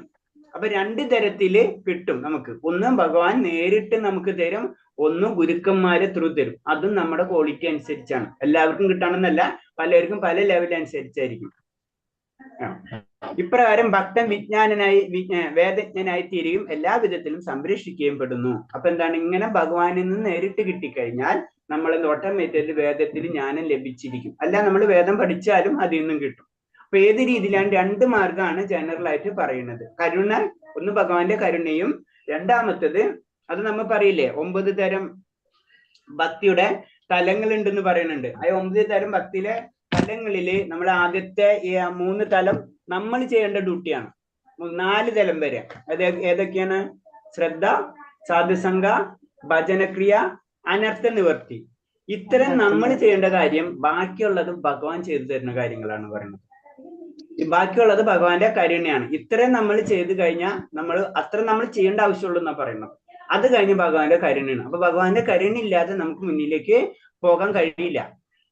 ഗുരുവിന്റെ രൂപത്തിലാണ് ഭഗവാൻ ഭക്തന് ദർശനം നൽകുന്നത്. ഒരു ഗുരുവിനെ ആശ്രയിക്കുന്ന ഒരാൾക്ക് അവസരം കിട്ടിയാൽ തീരുമാനിക്കും അയാൾ ഈശ്വര അനുഗ്രഹത്തിന് പാത്രമായിരിക്കുന്നു എന്നാണ്. അപ്പൊ നമുക്ക് ഭഗവാൻ ഒരിക്കലും നമുക്ക് നേരിട്ട് പ്രത്യക്ഷമാവുകയോ നേരിട്ട് നോളജ് തരികയില്ല, ജനറൽ ആയിട്ട് പറയുമ്പോ. അപ്പൊ ആ വ്യക്തിക്ക് ഒരു ഗുരുവിനെ കിട്ടി എന്ന് മനസ്സിലാക്കി കഴിഞ്ഞാൽ നമ്മൾ മനസ്സിലാക്കിക്കോളാം ഭഗവാനെ കിട്ടി എന്നാണ് അതിന്റെ അർത്ഥം. നമുക്കൊരു ട്രാക്ക് കിട്ടി, അതിൽ കൂടെ നമ്മൾ യാത്രയാവാം. ഈശ്വരന്റെ അനുഗ്രഹത്തിന് നമ്മൾ പാത്രമായിരിക്കുന്നു എന്ന് മനസ്സിലാവും. ഒരു ഗുരുവിനെ കിട്ടുന്നതോടുകൂടി നമ്മൾ മനസ്സിലാക്കണം, നമുക്ക് ഭഗവാനെ കിട്ടി, ഭഗവാനിലേക്കുള്ള പോകാനുള്ള ഒരു വഴി നമുക്ക് കിട്ടി. നമ്മൾ വഴിയാണ് ആദ്യം അന്വേഷിച്ചടക്കാം. ഒരു സ്ഥലത്തേക്ക് പോകണമെങ്കിൽ അല്ലെ, ഗൂഗിൾ ലൊക്കേഷൻ ഇട്ട് നോക്കും. കാരണം ഫസ്റ്റ് വഴിയാണ് അറിയണ്ട. ആ വഴി നമുക്ക് കിട്ടിക്കഴിഞ്ഞാൽ നമുക്ക് പോകാൻ എളുപ്പമാണ്. പിന്നെ പോവാത്തത് പിന്നെ നമ്മളെ പ്രശ്നം. ഭഗവാന്റെ അബദ്ധാനങ്ങൾ കേൾക്കുന്നതും പ്രകീർത്തിക്കുന്നതും പവിത്രമായ കർമ്മങ്ങളാണ്. ഭഗവാന്റെ എല്ലാതും, ഭഗവാന്റെ നാമങ്ങൾ ഇതൊക്കെ കേൾക്കുന്നതും പ്രകീർത്തിക്കും രണ്ടും വേണം നമ്മൾ. അതിൽ ശ്രവണ, കീർത്തന, സ്മരണ, ഇതാണ് ബേസിക് ഭക്തിയുടെ. ഇത് നമ്മൾ തീർച്ചയായിട്ടും ചെയ്തുകൊണ്ടേയിരിക്കണം. താൻ എല്ലാ ജീവജാലങ്ങളുടെയും ഹിതകാംക്ഷിയാകിയാൽ എല്ലാവരെയും തന്നെ കുറിച്ച് പാടണമെന്ന് കേൾക്കണമെന്നും ഈശ്വരൻ ആഗ്രഹിക്കുന്നു. അതാണ് ഭഗവാൻ ആഗ്രഹമാണ്, ഭഗവാനെ സ്നേഹിക്കുക എന്നുള്ളത്. അത് ഭഗവാന്റെ ആഗ്രഹമാണ്. അതെന്ന് നമ്മൾ മനസ്സിലാവണം, അന്നാണ് നമ്മൾ ഭക്തനായി തീരുന്നത്. ചുരുക്കി പറഞ്ഞു കഴിഞ്ഞാൽ, ഇപ്പൊ നമ്മളമ്മ എന്താ ചെയ്യാ, അമ്മയ്ക്ക് മകനോട് ഭയങ്കര ഇഷ്ടം തന്നെയാണ്. മകൻ എന്ത് ചെയ്താലും ഒരു പ്രശ്നമില്ല. പക്ഷെ എന്താണ്, അമ്മയ്ക്ക് ആഗ്രഹമുണ്ട് അല്ലെ, ഉള്ളിൽ പലതരം ആഗ്രഹങ്ങളുണ്ട് എന്ന് പറഞ്ഞ പോലെ തന്നെ ഭഗവാൻ എന്താ ചെയ്യുന്നത്, ഭഗവാനും എല്ലാവരും ഒരുപോലെ തന്നെയാണ്. പക്ഷെ എന്താണ് സംഭവിക്കുന്നത്, എന്നെ കീർത്തിക്കണം, എന്റെ കാര്യങ്ങൾ നോക്കണം. ഒരു അമ്മ പറയാം, എന്റെ കാര്യങ്ങൾ നോക്കണം എന്ന് പറഞ്ഞ പോലെ എന്റെ ജീവജന ഹിത എന്നെ കുറിച്ച് പാടണം, എന്നെ കുറിച്ച് കേൾക്കണം എന്ന് ഈശ്വരൻ ആഗ്രഹിക്കുന്നു എപ്പോഴും. അതാണ് നമ്മൾ ഈശ്വരന്റെ ആഗ്രഹങ്ങളാണ് നമ്മൾ തീർക്കുന്നത്. അത് തന്നെയാണ് നമ്മുടെ മൗലികമായിട്ടുള്ള ആ തത്വം എന്ന് പറയുന്നത്. പരധർമ്മം എന്ന് പറഞ്ഞത് അതാണ്. നമ്മുടെ ഭഗവാന്റെ നിത്യദാസൻ, അതായത് ഭഗവാനെ സേവിക്കുന്നതിലൂടെയാണ് നമുക്ക് സന്തോഷം കിട്ടുന്നെന്ന് മനസ്സിലാക്കുന്ന ഒരവസ്ഥ. അതാണ് ഭക്തി. അതാണ് പ്രേമം ഭക്തി എന്ന് പറഞ്ഞാൽ അൾട്ടിമേറ്റ് പറഞ്ഞത്. ബാക്കിയുള്ള ഭക്തികൾ ഇല്ല എന്നല്ല, ബാക്കിയുള്ള ഭക്തികൾക്ക് അതിൻ്റെതായ പല ലെവലുകളുണ്ട്. അൾട്ടിമേറ്റ് ആണ് പ്രേമ ഭക്തിയിലേക്ക് നമ്മൾ കടക്കുന്നത്. ഈശ്വര കഥകൾ കേട്ടും കേൾപ്പിച്ചു കൊണ്ടിരിക്കുന്നതിന് അനാവശ്യമായ കാര്യങ്ങളിൽ ആഗ്രഹങ്ങൾ ഇല്ലാതാകും, ഈശ്വരനിൽ ഭക്തി ഉറക്കുകയും ചെയ്യുന്നു. അപ്പൊ നമ്മൾ ഭഗവാന്റെ കഥകൾ കേൾക്കുകയും വേണം, കേൾപ്പിക്കുകയും വേണം. അപ്പോഴെന്താണ് നമുക്ക് അനാവശ്യമായ കാര്യങ്ങളിൽ ആഗ്രഹം ഉണ്ടാവില്ല. കാരണം നമ്മൾ ഇതിൽ ബിസിയാണ്. അപ്പൊ മറ്റുള്ള കാര്യങ്ങൾ നമ്മൾ ഇതിൽ സന്തോഷം കിട്ടുന്നുണ്ട്, പിന്നെ വേറെ സന്തോഷത്തിന് നമുക്ക് പോകേണ്ട ആവശ്യമില്ല. അങ്ങൊരു അവസ്ഥയിലേക്ക് നമ്മൾ പോകും. നമ്മൾ ഉള്ളിലത്തുള്ള സന്തോഷം നമ്മൾ അനുഭവിക്കാൻ തുടങ്ങും. അതാണ് ഭക്തി. അനുഭവിച്ചു കഴിഞ്ഞാൽ എന്താണ് മറ്റുള്ള കാര്യങ്ങളിൽ നമുക്ക് കുറയും. അതല്ലെങ്കിൽ തന്നെ നമ്മൾ സാധനങ്ങൾ കുറെ കാര്യങ്ങൾ ചെയ്യുമ്പോൾ പറഞ്ഞിട്ടുണ്ട്. കാരണം എന്ന് വെച്ച് കഴിഞ്ഞാൽ ആത്മീയത കൂടുമ്പോ ഭൗതികത കുറയും. നമ്മളെ പ്രശ്നങ്ങൾ ചിലപ്പോൾ ആ സമയത്ത് അവിടെ അതേപോലെ തന്നെ ഇരിക്കുന്നുണ്ടാവും. പക്ഷെ ആ പ്രശ്നങ്ങൾ നമ്മൾ അലട്ടില്ല, ആ അവസ്ഥയിലേക്ക് വരും. അത് വേറെ ആത്മീയ ലെവലിൽ തീർന്നു കഴിഞ്ഞാൽ നമ്മൾ ചിന്തിക്കുമ്പോൾ നമ്മളെ ചുറ്റുപാടും എന്താ ഓട്ടോമാറ്റിക് ആയിട്ട്, നമ്മളെ സയൻസ് ഭാഷയിൽ പറഞ്ഞാല് നമ്മളെ ചുറ്റുപാട് ഒരു ഓറ അല്ലെ, ഓട്ടോമാറ്റിക് അതിന്റെ പവർ കൂടിക്കൊണ്ടിരിക്കുകയാണ് ഡെയിലി ടു ഡെയിലി. അപ്പൊ നമ്മളെ വേറൊരു ശക്തികളെയും നമ്മളെ ബാധിക്കില്ല. അത് നമ്മൾ വേറെ രീതിയിൽ ചിന്തിക്കുകയാണെങ്കിൽ അങ്ങനെ പലതരം ഗുണങ്ങൾ വരില്ലേ. പലതരം ഗുണങ്ങളാണ്. നമ്മുടെ ഭൗതിക ജീവിതം തന്നെ സെറ്റായി മാറിക്കൊണ്ടിരിക്കും. നമ്മൾ അറിയാണ്ട് തന്നെ നമ്മൾ ഭൗതിക ജീവിതം സെറ്റാവും. സാത്വികമായ ഗുണത്തിലേക്ക് നമ്മൾ ഉയരാണ്. അപ്പൊ എങ്ങനെ എടുത്താലും നമുക്ക് ഗുണം മാത്രമേ ഉള്ളൂ, നഷ്ടം ഇതില്ല. അതിനത് പറഞ്ഞു, കുറച്ചെങ്കിലും അവന് നഷ്ടം സംഭവിക്കില്ല എന്ന് ഭഗവാൻ പറയുന്നത് ശരിയാണ്. നമുക്ക് ചിന്തിച്ചാൽ അറിയാവുന്ന കാര്യങ്ങളാണ്. ഈ നിലവാരത്തിൽ ഒരു ഭക്തന് ബ്രാഹ്മണന്റെ യോഗ്യതകൾ ലഭിച്ചവനായിത്തീരുന്നു. അവിടെ എത്തുമ്പോഴാണ് ആ ഭഗവാൻ പറയുന്നത് ബ്രാഹ്മണന്റെ യോഗ്യതകളിലേക്ക് അവൻ എത്താണ് ചെയ്യുന്നത്. അപ്പൊ ബ്രാഹ്മണന്റെ യോഗ്യത എന്ന് പറഞ്ഞത് എന്താണ്? ആ ശ്ലോകം നമുക്കറിയാലോ അല്ലെ, 42ാമത്തെ ശ്ലോകമാണ് 18ാം അധ്യായത്തില്. അതിൽ പറയുന്നത് ശാന്തത, ആത്മസംയമനം, തപസ്, വിശുദ്ധി, ക്ഷമ, സത്യസന്ധത, ജ്ഞാനം, വിജ്ഞാനം, ആസക്തം എന്നിവയാണ് ബ്രാഹ്മണരുടെ പ്രവൃത്തിയുടെ ഗുണവിശേഷങ്ങൾ.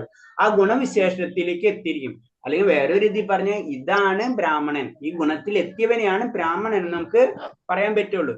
പ്രകൃതിയുടെ താഴ്ന്നതരം ഗുണങ്ങളിൽ രജോ ഗുണവും തമോ ഗുണവും അവനിൽ നിന്ന് എന്നേക്കുമായി തിരോഭവിക്കുന്നു. അപ്പൊ താഴ്ന്ന തരം ഗുണങ്ങളാണ് രജോ ഗുണവും തമോ ഗുണവും.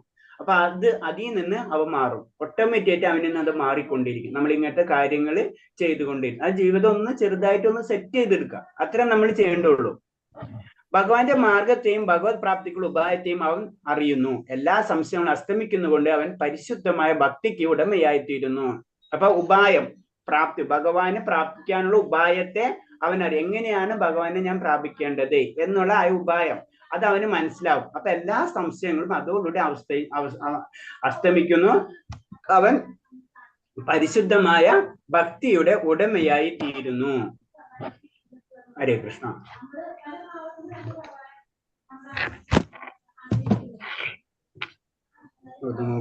വാസുദേവ. ഇത്രയും പറഞ്ഞാൽ എന്തെങ്കിലും സംശയം ഉണ്ടോ? അല്ലെങ്കിൽ നമുക്ക് ചോദ്യത്തിലേക്ക് കിടക്കാം. ഇന്നലത്തെ ഉണ്ടല്ലോ അല്ലെ, ഇത് കഴിഞ്ഞിട്ട് നമുക്ക് ഇന്നലത്തെ ഇതിൽ കിടക്കാം. ആരാ വായിക്കുന്ന ക്വസ്റ്റ്യൻസ്? മന്ത്രം 18 വിശദീകരിക്കുക. മന്ത്രം 18 വിശദീകരിക്കുക. ഹരേ കൃഷ്ണ. പറഞ്ഞോളൂ. മന്ത്രം 18. അഗ്നിയെ പോലെ തേജസ്വിയായ സർവേശ്വര, സർവശക്ത, ഞാനിപ്പോൾ നമസ്കാര വചനങ്ങൾ പറഞ്ഞുകൊണ്ട് അങ്ങയുടെ കാൽക്കൽ സാഷ്ടാംഗം വീഴുന്നു. ഭഗവാനെ, അങ്ങയെ പ്രാപിക്കുന്നതിന് തക്കവണ്ണം ശരിയായ മാർഗത്തിൽ എന്നെ നയിച്ചാലും. കഴിഞ്ഞ കാലങ്ങളിൽ ഞാൻ എന്തെല്ലാമാണ് ചെയ്തിട്ടുള്ളത് എന്ന് നല്ലപോലെ അറിയുന്ന അങ്ങ് എന്നെ പൂർവ്വപാപകർമ്മ ഫലങ്ങളിൽ നിന്ന് മോചിപ്പിച്ചാലും എന്റെ പുരോഗതിയിൽ തടസ്സങ്ങൾ ഉണ്ടാകാതിരിക്കട്ടെ. ഹരേ കൃഷ്ണ. ഹരേ കൃഷ്ണ. അപ്പോഴും ഭക്തൻ അപ്പോഴും പുരോഗതിക്ക് വേണ്ടിയാണ് പരിശ്രമിച്ചുകൊണ്ടിരിക്കുന്നത്. ഭക്തൻ ഒരിക്കലും ഞാൻ പൂർണ്ണനായെന്നും തോന്നൂല. അതാണ് ഭക്തന്റെ പ്രത്യേകത. അടുത്തത് അഗ്നി എന്ന് സംബോധന ചെയ്തു. പറഞ്ഞോ മാതാജി, പറഞ്ഞോളൂ മാതാജി. അഗ്നി എന്ന് സംബോധന ചെയ്തിരിക്കുന്നത് ആരെയാണ്? ആത്മാർപ്പണം ചെയ്ത ഭക്തന്റെ എല്ലാ പാപങ്ങളും ഭഗവാൻ ചുട്ടെരിച്ച് കളയാൻ കഴിയുന്നത് കൊണ്ട് അഗ്നി എന്ന ഭഗവാനെ സംബോധന ചെയ്യുന്നു.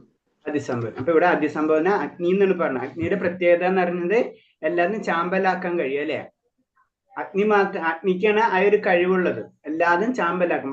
അഗ്നിക്ക് എന്ത് കൊടുത്താലും തികയില്ല. അതാണ് അഗ്നിയുടെ പ്രത്യേകത. അപ്പൊ അഗ്നി ആ പാപകർമ്മത്തെ ചുട്ടു ചാമ്പല. അതിന് ഭഗവാന് മുകുന്ദൻ എന്ന് പറഞ്ഞല്ലേ, മുക്തി തരണമെങ്കിൽ ഭഗവാന് പ്രാർത്ഥിക്കണം. കാരണം എന്താണ്, നമ്മളെ പാപകർമ്മങ്ങളെയും പുണ്യകർമ്മങ്ങളെയും കരിയിച്ച് കളയുന്നത് ഭഗവാന് മാത്രമുള്ളൂ. അതാണ് പറയുന്നത് അത്. ഓക്കെ, അടുത്തത് ബ്രഹ്മസാക്ഷാത്കാരത്തിന്റെ ലക്ഷണങ്ങൾ എന്തെല്ലാം? സത്യം, ഇന്ദ്രിയ നിഗ്രഹം, ക്ഷമ, സാരല്യം, സമ്പൂർണമായ ജ്ഞാനം, ഈശ്വരനിൽ സമ്പൂർണമായ വിശ്വാസം എന്നിവയെല്ലാം ബ്രഹ്മസംസ്കാരത്തിന്റെ ലക്ഷണങ്ങളാണ്. അപ്പൊ സത്യം, ഇന്ദ്രിയ നിഗ്രഹം, ക്ഷമ, സാരല്യം, സമ്പൂർണമായ ജ്ഞാനം, ഈശ്വരന് സമ്പൂർണമായ വിശ്വാസം, ഇതൊക്കെ ബ്രഹ്മസംസ്കാരത്തിന്റെ ലക്ഷണമാണ്. അപ്പൊ അതിലേക്കാണ് നമ്മൾ നടക്കേണ്ടത് നമ്മള്. ഓക്കെ, അടുത്തത്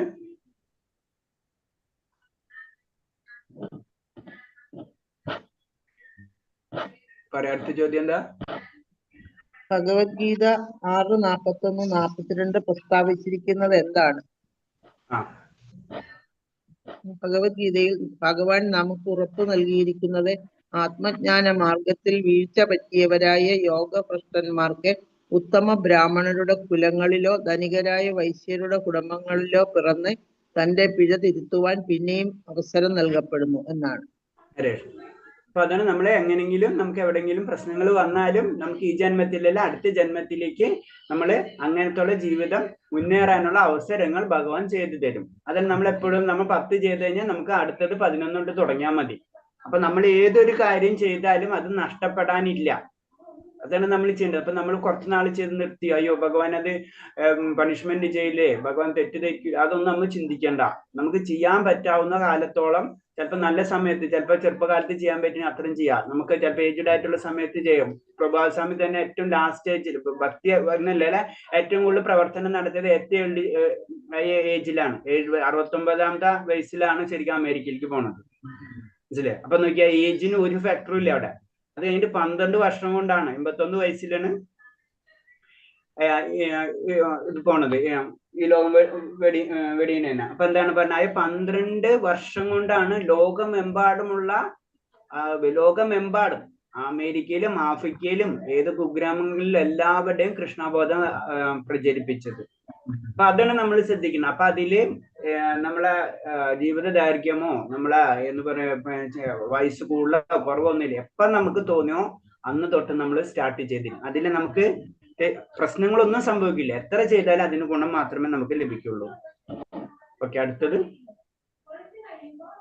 ഭാഗവതം 11:5-42 പ്രസ്താവിച്ചിരിക്കുന്നത് എന്താണ്?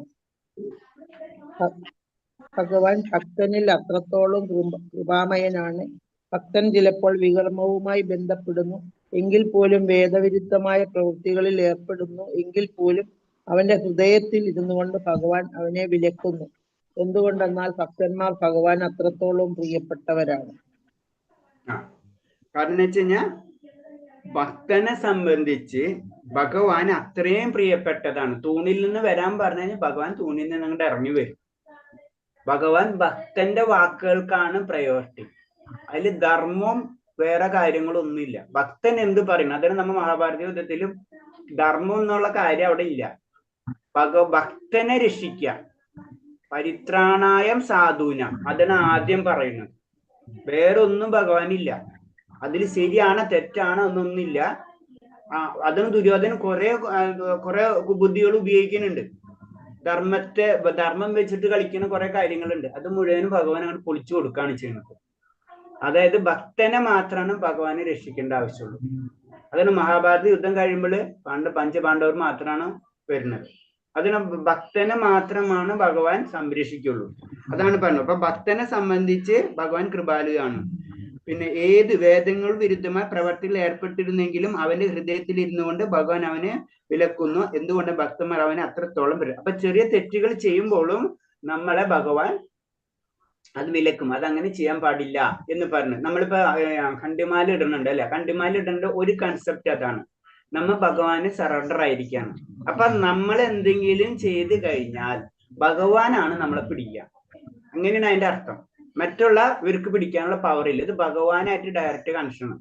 അപ്പൊ ഭക്തൻ എന്നുള്ള കൺസെപ്റ്റിൽ വരുമ്പോ നമ്മൾ ചെയ്യുന്ന എല്ലാ കാര്യത്തിനും ഭഗവാനാണ് ഏറ്റെടുക്കുന്നത്.